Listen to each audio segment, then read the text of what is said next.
Cavalcade of America.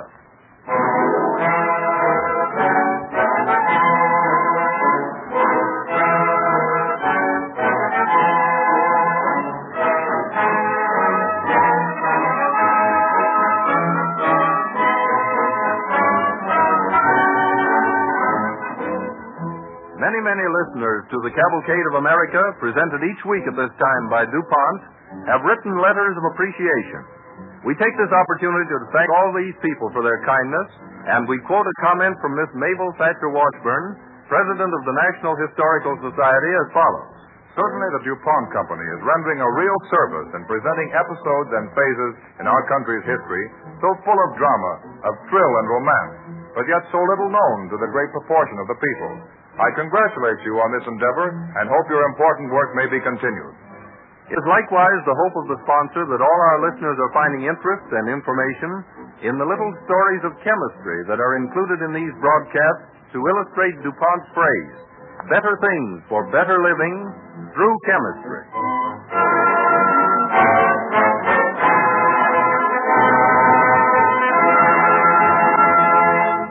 Let us turn the calendar back to the 1890s, when the horseless carriage was new, and before there was any radio or movie. Our Cavalcade Orchestra takes us back with 3 songs of that time, After the Ball, On the Banks of the Wabash, and Sweet Rosie O'Grady.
public service of women. Their staunch faith and diligence have long been a shining boast of the Cavalcade of America. Our story begins in the autumn of 1889 in a big, shabby old mansion left standing deep in the slums of Chicago's South Side. A young woman, pretty Jane Addams, talks to a caller, a young man from her hometown. The folks in Cedarville could only understand what you and Ellen are up to, Jane, but for two young girls to move into the worst section of Chicago, well, no one understands it. Well, it's hard to explain, Bill. But Ellen and I want to see how less fortunate people live and what we can do for them. Oh, we've got a lot of bottled-up idealism, and a settlement house is a good place to use it up. A settlement house? Did you make that name yourself? No, the London homes that serve laboring people use it. But we're not going to be quite so preachy as some of them. You see, we're not a mission, nor a hospital, nor a school. Well, what are you, for heaven's sake? Why, a place to be friendly and for anyone who cares to come. Of all the strange ideas. A place where people can drop in, you know, like they might in a small town. Where they know they might be asked to stay to supper. That is, if there is any supper. But at least where they can stay and talk or strum the piano or leave their babies to be minded. Where they can find gaiety or consolation, whichever they need. Well, I suppose you know what you're after, but I doubt if anyone else ever will. Miss Adams, I don't want to butt in, but I just got a minute to see you. Why, Rosa, come in. You're our very first neighborhood caller. Oh, Miss Adams, I only ran in to tell you I don't dare come to the night classes like I said I was. Because my old man's kind of off his nuts, see? And he says there's a string tied to it somewhere. A string tied to it? He says there ain't nobody gives you something for nothing in this world. Oh, Miss Adams, he's had an awful hard time since he come to this country, and he don't believe in nothing, see? He says if you was a man, he'd think you was running for alderman from this district, but since you're a woman, he can't figure out what you're up to. But Rosa... Rosa! Hey, Rosa! Listen, I gotta go. I posted that kid to yell if he saw me, old man. I just wanted to say why I wasn't coming to the English classes, and... Oh, yes, here's that book you lent me. Oh, Rosa, you keep it. Can I? Oh, gee. Rosa! Oh, Miss Adams. Thank you. What was the book you gave her? Appreciation of Abraham Lincoln. I hope her father reads it. He'll know that there was a man who'd have given something for nothing. It's too bad, Jane. You're going to have a hard time if even the people you're trying to help won't believe in you. Oh, but they will. I'll make them. You know, once I read somewhere that the things that are alike in people are better and finer than the things that keep them apart. Well, it's true. So I know I'll be able to prove it.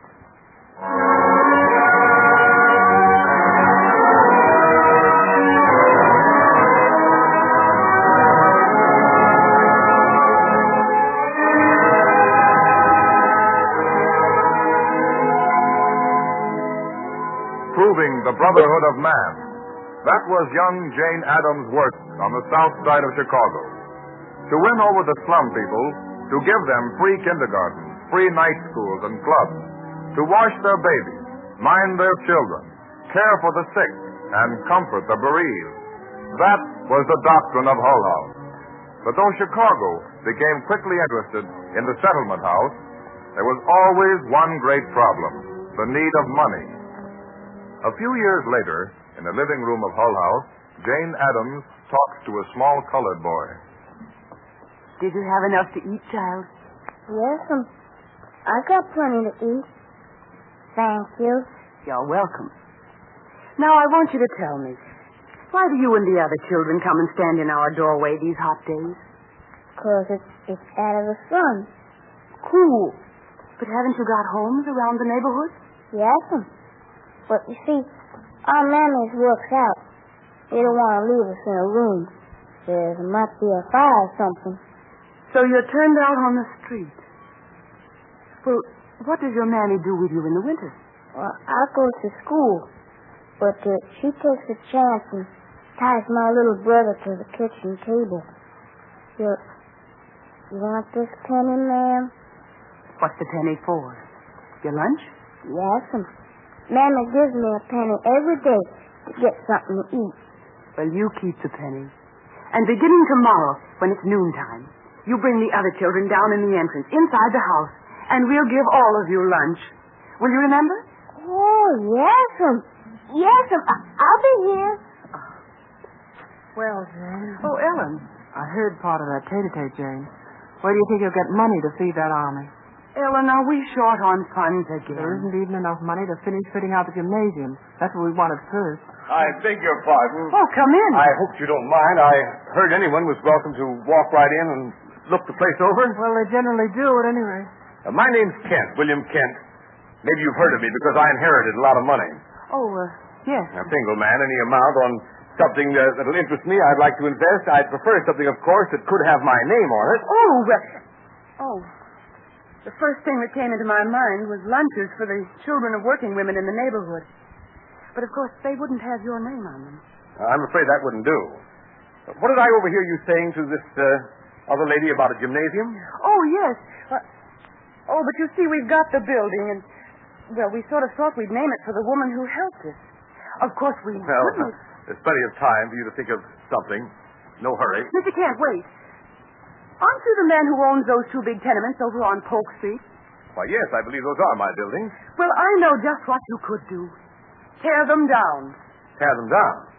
My own buildings? But they're awful, Mr. Kent. Now, if you tore down those buildings in that congested district... Miss Adams, I'm afraid you're the fanatic people say you are. I get rent from those buildings. Oh, but you just assured me you didn't need it. Well, you came here especially because you're generous and because you wanted to help us. Well, it wasn't what I intended to do at all. Oh, how good of you. Believe me, Mr. Kent, it's the best memorial you could have. Oh, thank you. It's all come so suddenly. How soon would you have them torn down? Oh, I can't tear them down because I have no money. But we'll work with you on placing the families in better homes. Yeah, but look here now. I have to give up the buildings and pay for wrecking them? Well, I'm sorry, Miss Adams. I'm afraid I have to be going. Think over some reasonable request and notify me. Good day. Good day. I've lost him. Oh, how stupid of me. I'm sorry I slammed the door, Miss Adams. Perhaps, yes, I suppose I can tear down those buildings, but don't ask me to put up any new ones. Good day. Oh, Ellen, we have a playground a whole block long, though I'm not sure the young man knows it yet.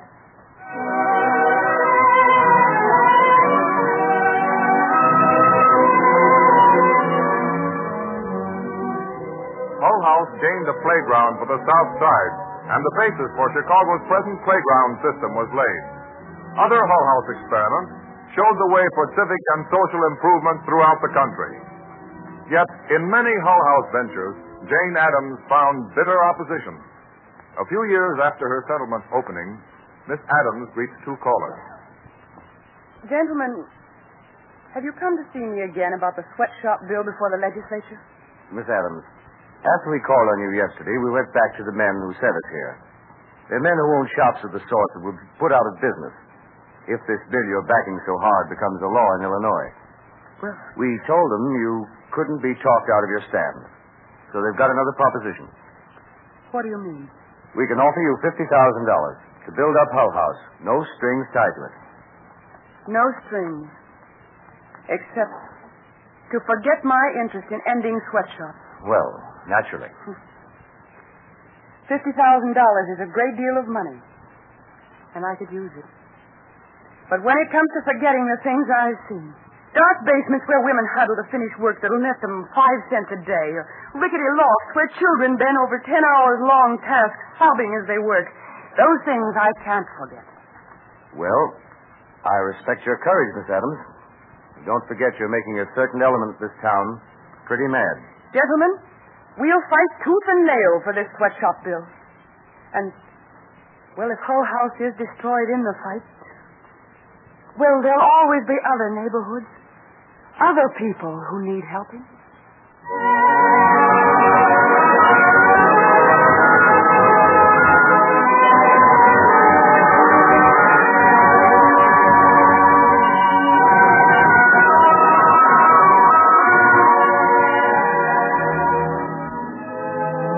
But Hull House was not to go down. It was to prosper and send into public service from its expert staff countless women who have won distinction through their brilliant deeds of service. After 50 years at Hull House, Jane Addams' idealism received such universal recognition as she was awarded the Nobel Prize for her labors in the cause of international peace. Although Jane Addams has passed on, Her spirit is strong in her fellow Americans, in women who give of themselves unselfishly for public service.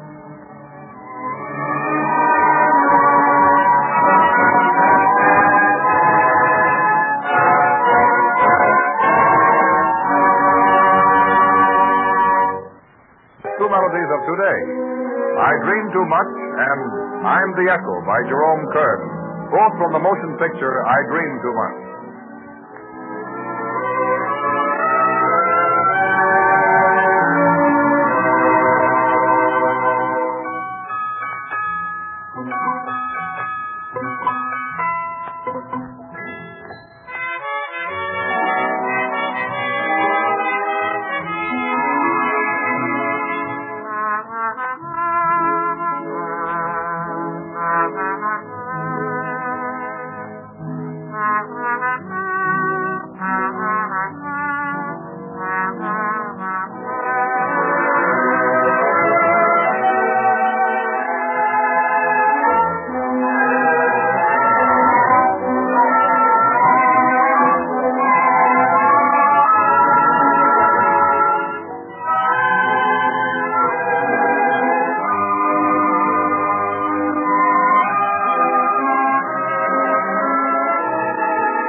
Thousands of women in the public service receive no outstanding recognition, but are nonetheless loyal to their duty. In the backwoods mountain country of Kentucky, the frontier nurses serve on a charity basis or for very low pay the poverty-stricken mountaineers of Kentucky. We are in one of the wayside cabins of the service as dusk falls in the hills. Two young women, Mary Colton and Helen Burns, prepare supper. Supper's ready. I'm so tired, I don't know if I can eat. Did you get a letter from home? Yes, from my aunt. Read the last paragraph. I've been thinking about it all day. Let's see. What? A job in the city? Yes, you remember the city. Bright lights, gay people, and a date now and then. Oh, I know how you feel. I get streaks like that myself, wondering why I'm in this lonely place, grinding my strength out. Certainly there isn't any money in it, and there isn't any fame. Well, I haven't quite made up my mind, but remind me on Wednesday, will you? I have to wire my aunt then. Yeah. I'll remind you. Maybe I'll feel better when I've had some sleep. Doctor! Who's that? I'll open it. Is you the nurses? Well, what's the matter, child? It's a breath, youngster. What's the matter? I've been running most of the last 5 miles. My little brother's mouth is sick with a choking in his throat. Can you come fast? I'll go saddle up. He'll have to ride back to show me the way, Helen, so get some food inside him quick. I will.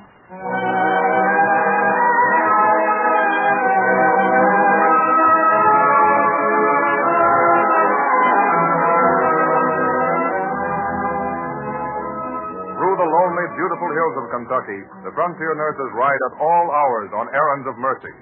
Mary Colton, with the hill boy Augie riding behind her to guide her, speeds along a trail to answer the plea for help. Are you all right, Augie? Hang on to me. It's a mighty powerful horse we're riding, ma'am. I've got my arms tied around your middle, and if you're one of the Tackett family, Augie, I don't see why it took you so long to reach our cabin. I've come the wrong way round. Scared of meeting Cotters. Are your kinfolk in a feud with the Cotters? It ain't like the Tacketts and the Cotters got a feud, ma'am. But it ain't like we're friendly, neither. Cotters is a race full of feistiness and orneriness. Go up, ma'am. We're coming to the ford in a little coon creek. I see it. Easy, Star. Easy, boy. Star doesn't like cold water very well. Oh, come on, Star. Get into it. Come on. Good. He thinks he'll try it. What's that? It's Cotters, I reckon. Back of us, ma'am. They're throwing rocks at us. Fall, Star. Don't throw stones. You're scaring my horse.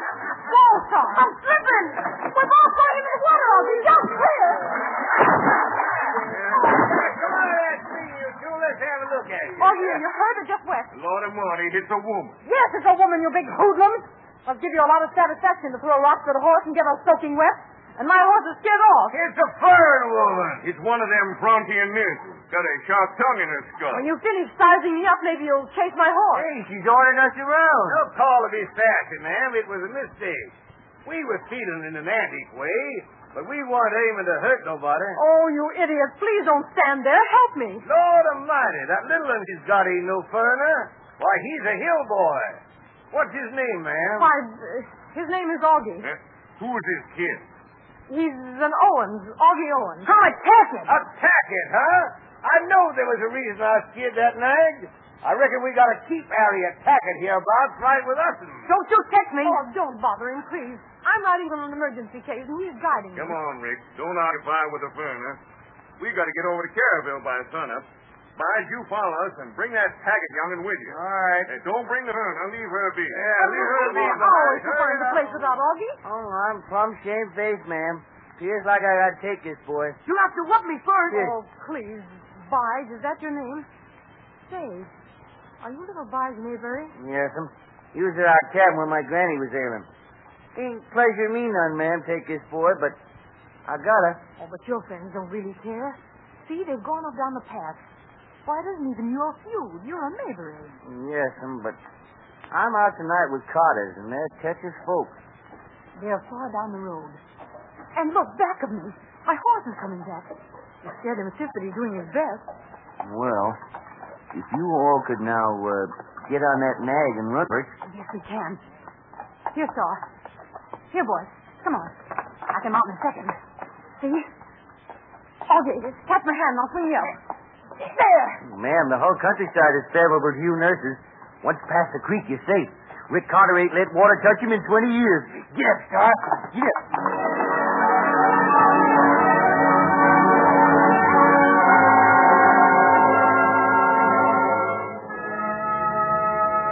No waiting is more hopeless and fearful than that of the men and women of rural districts who can only pray that the doctor or the nurse will arrive in time to help. On a dark mountainside, as dawn is about to break, Tom and Hannah Tackett stand in front of their small cabin. Here, hark. What's that, woman? It's a nag coming up the mountain hell for leather. If it ain't the nurse, my heart'll be plumb heavy. Yes, he is. How's Billy? Am I in time, Mrs. Tackett? Well, there's no telling. He's breathing yet. We'd about give you up. Oh, I'm sorry. I got a scare on the road and was delayed. There he lays. His throat is all fogged up. Yes, I see. You done? Well, I give him drops of vinegar to clear the phlegm, but it didn't help him nary much. Let me see his throat. Looks like diphtheria. Have your man put on your kettle. Hand me my kit. Here, there. Stand here beside me and hand me the things as I need them.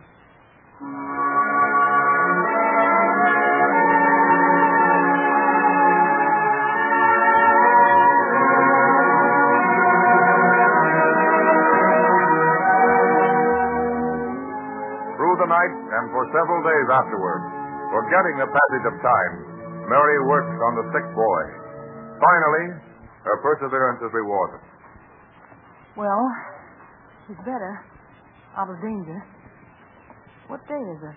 Most likely it's Thursday. Look at our Billy there. He's sleeping as sound as a kitten against a hot jam rock. You'll remember what you're to do for him, won't you, Mrs. Tackett? Yes, but you shouldn't ought to leave. You tuck it out. Why, it ain't even sun up yet. I'll take a pan of cold water for my face. Mr. Tackett, will you ask Augie to saddle my horse? Yes, ma'am. I'll tell you. You're cruel to ride off before we can thank you proper. Because it's only fair to say we've got no money. Well, when you can pay us something to help out someone else, do. Oh, did you say it was Thursday? Yes, I have it right. And I think I have. Good heavens. I was to send a telegram.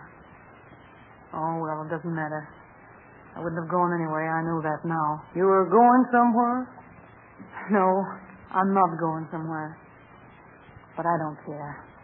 This is my work. I think I do it mostly for little ones like Billy.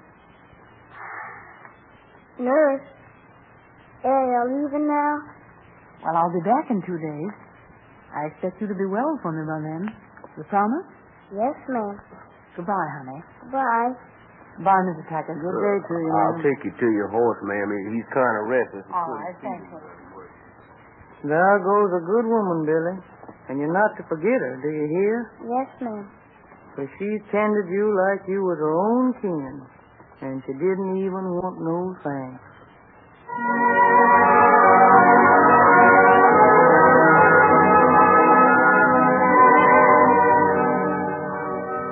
Without public applause, but universally respected, go the thousands of women whose daily lives are dedicated to the public good.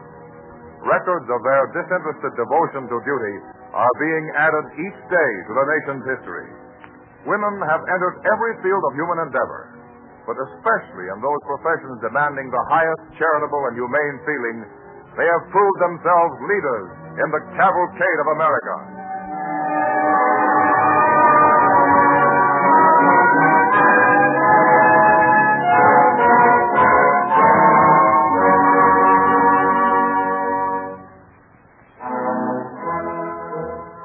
Public service is rendered by many people of various professions. And although nurses and social workers are the heroines of tonight's stories, we honor all men and women who serve the public. Among them are the scientists, such as the American chemists who are discovering secrets of nature in order to make many useful materials that we otherwise should have to get from other countries. Just for example, America needs inexpensive camphor. It is an important ingredient in many articles you use every day. In pyroxylin plastics used in making combs and toilet articles, knitting needles, toothbrush handles, fountain pens, and hundreds of other articles. It's also essential to photographic film. And the safety glass used in many automobiles really is a sandwich of glass and transparent pyrrolin plastic, which also contains camphor. Way back in 1421, 70 years before Columbus discovered America, some Chinese visiting the island of Formosa were agreeably surprised to find forests of stately trees with a balmy odor that could be smelled for miles. These were camphor trees, and the Formosan natives made a pleasant-smelling product out of them. The Chinese took some of this camphor home with them, and traders carried it throughout the Orient, where it was already known and prized highly for medicinal purposes and for use in making amulets that would ward off evil. Chemists discovered the structure of camphor as long ago as 1893, and many attempts have been made to produce it chemically. However, all efforts to make a high-grade product at a reasonable cost failed until just a few years ago. DuPont chemists succeeded in perfecting a process which uses as raw material turpentine extracted from southern pine trees. This development is important to every American, for DuPont now produces camphor at a price which makes it unnecessary to go abroad to buy it. This is an achievement that well exemplifies the DuPont phrase, better things for better living through chemistry. Next week at this same time, DuPont will again present the Cavalcade of America. This is the Columbia Broadcasting System.